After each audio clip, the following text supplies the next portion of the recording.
Yuk bro, kita taklukkan cewek-cewek yang hobi joget-joget hot di TikTok. Tapi tunggu dulu, yang gua maksud di sini bukan menaklukkan dalam artian jadiin mereka pacar atau istri. Menaklukkan di sini artinya mengurangi budaya toksik di sosial media yang makin lama makin berbahaya. Kok bahaya bro? Bukannya cewek joget-joget di TikTok, pamer badan, ngomong kasar, ngajakin hal buruk, itu hak mereka sebagai manusia? Betul bro, itu hak mereka. Sepanjang mereka melakukannya untuk kepentingan mereka sendiri.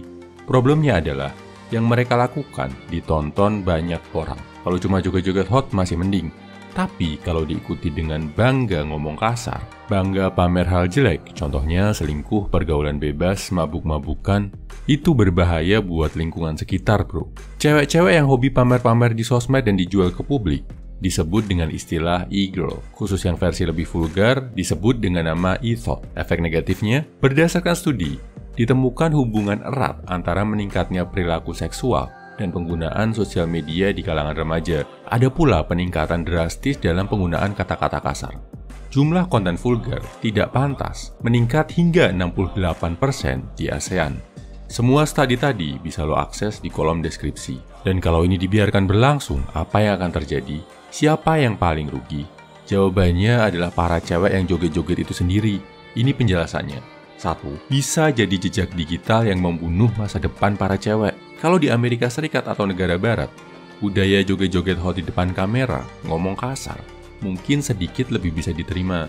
Tapi, di kalangan masyarakat Indonesia masih dianggap jelek. Celakanya, cewek-cewek yang masih muda sering nggak sadar dengan efeknya. Sekarang, mungkin mereka masih bangga posting hal negatif ke sosmed, masih merasa keren.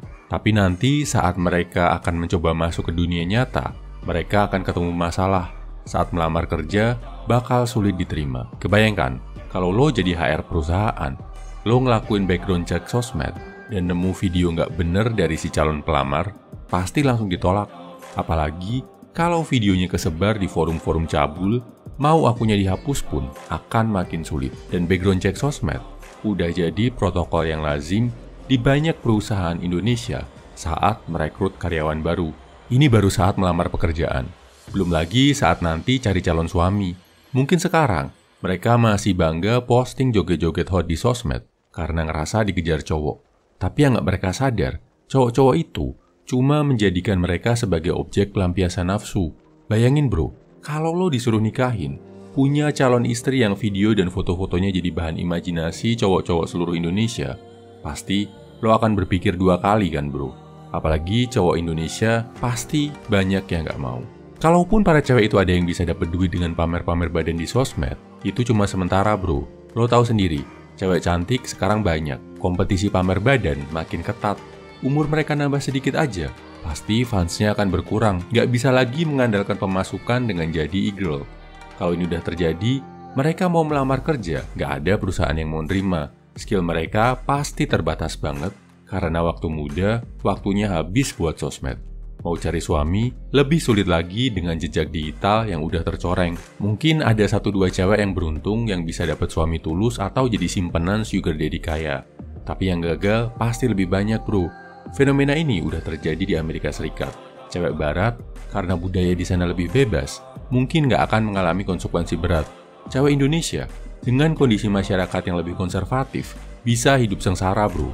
Jangan sampai terjadi di Indonesia ya. Nomor 2, action plan, cara menaklukkan mereka. Balik lagi ke agenda kita sebagai kaum pria untuk menaklukkan mereka. Cara paling ampuh untuk menaklukkan mereka adalah berhenti follow, berhenti kasih like ke hal-hal negatif yang mereka pamerkan di sosmed. Kalau belum bisa nahan diri untuk nggak nonton, nggak apa-apa deh bro. Yang penting berhenti kasih like dulu. Kalau kasih ceramah ke mereka, ngingetin atau menghujat mereka di kolom komentar, boleh nggak bro? Menurut gua nggak perlu bro.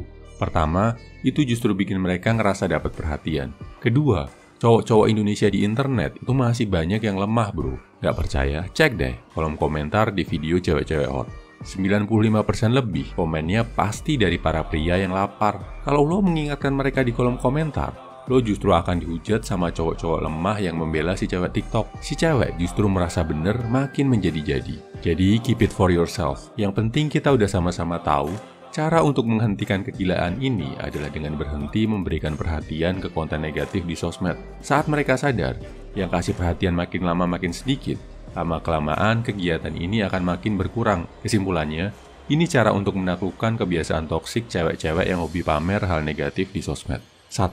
Sadari efek negatif banget yang bisa diterima si cewek di masa depan, bisa jadi jejak digital yang nggak bisa hilang seumur hidup. Mereka bakal susah cari kerja, bakal susah dapat suami. Jangan sampai fenomena ini menyebar, menular ke orang-orang terdekat kita. Nomor 2, cara menghentikan mereka. Berhenti kasih perhatian, berhenti kasih like, berhenti follow. Kalau mau follow, mau kasih perhatian, berilah ke wanita-wanita yang memang punya prestasi nyata, bro. Lo punya pendapat tentang hal ini, bro? Share di kolom komentar ya. Kita saling berbagi dan berdiskusi, dan yang paling penting, saling jaga biar fenomena modern nggak merusak dan melemahkan kita sebagai pria. Semangat!